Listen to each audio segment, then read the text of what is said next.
Halo teman-teman, sekarang kita lagi di Museum Paleoantropologi UGM. Yuk ikuti kegiatan kami.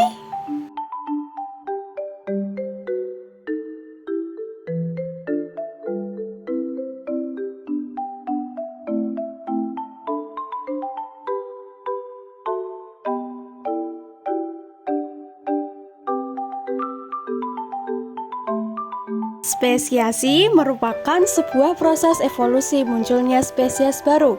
Spesiasi terbagi menjadi dua jenis, yaitu alopatrik dan simpatrik. Spesiasi alopatrik adalah spesiasi yang dikenal dengan spesiasi yang dibatasi pada geografis, di mana membelah satu spesiasi menjadi dua populasi atau lebih.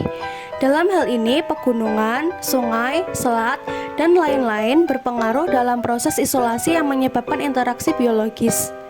Sebagai contoh adalah replika Homo sapiens yang ditemukan di Caruban, Jawa Tengah tahun 1981 dengan usia kepurbaan 600 sampai 300 tahun yang lalu, dan replika lain berupa Homo neanderthalensis yang ditemukan di Laverasi, Prancis pada tahun 1909 dengan usia kepurbaan 58.000 sampai 50.000 tahun. Kedua spesies ini termasuk spesiasi alopatrik dikarenakan adanya perbedaan dalam segi geografis, di mana Homo sapiens berasal dari benua Afrika lalu menyebar ke Asia dan Eropa, sedangkan Homo neanderthalensis berasal dari Eropa dan menyebar ke Afrika. Sedangkan spesies simpatrik terjadi di suatu wilayah yang sama, di mana organisme dapat terbelah oleh isolasi pemilihan pangan, reproduksi, dan tingkah laku. Sebagai contoh adalah replika Homo erectus yang ditemukan di Sangiran, Jawa Tengah pada tahun 1937 dengan usia kepurbaan 1 juta tahun, dan Homo erectus yang ditemukan di Ngandong, Blora, Jawa Tengah tahun 1932 dengan usia kepurbaan 117.000 sampai 108.000 tahun. Kedua spesies ini termasuk spesies simpatrik dikarenakan berada di Jawa Tengah namun dibedakan oleh daerah sehingga adanya perbedaan pangan, perbedaan tingkah laku, sehingga tidak dapat terjadi reproduksi karena perbedaan tersebut. Menurut kelompok kami menyimpulkan bahwa dalam teori Darwin yang menyatakan bahwa manusia berasal dari nenek moyang yang mirip kera yang kemudian berevolusi secara bertahap melalui seleksi alam dan adaptasi.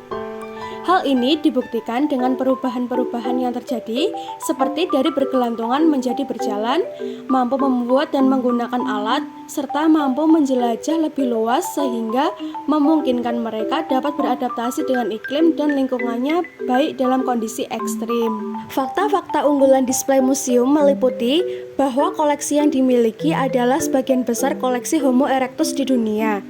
Tujuan utamanya yaitu untuk mengenalkan evolusi mulai dari sebelum peradaban manusia, dan beberapa prediksi-prediksi manusia di masa depan. Replika dalam museum menggambarkan perjalanan evolusi secara bertahap dengan menampilkan replika-replika spesies yang terus berevolusi.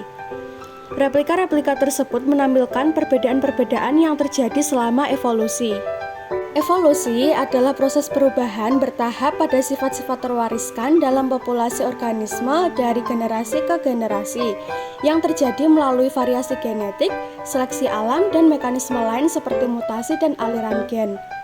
Memahami evolusi penting karena memberikan wawasan tentang bagaimana spesies beradaptasi dengan lingkungan, menjelaskan keragaman kehidupan, serta mendasari banyak konsep dalam biologi dan kedokteran modern.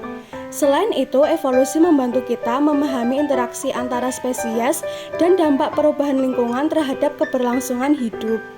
Sekian perjalanan kita di Museum Paleoantropologi UGM. Semoga dapat bermanfaat. Sampai jumpa teman-teman. Dadah.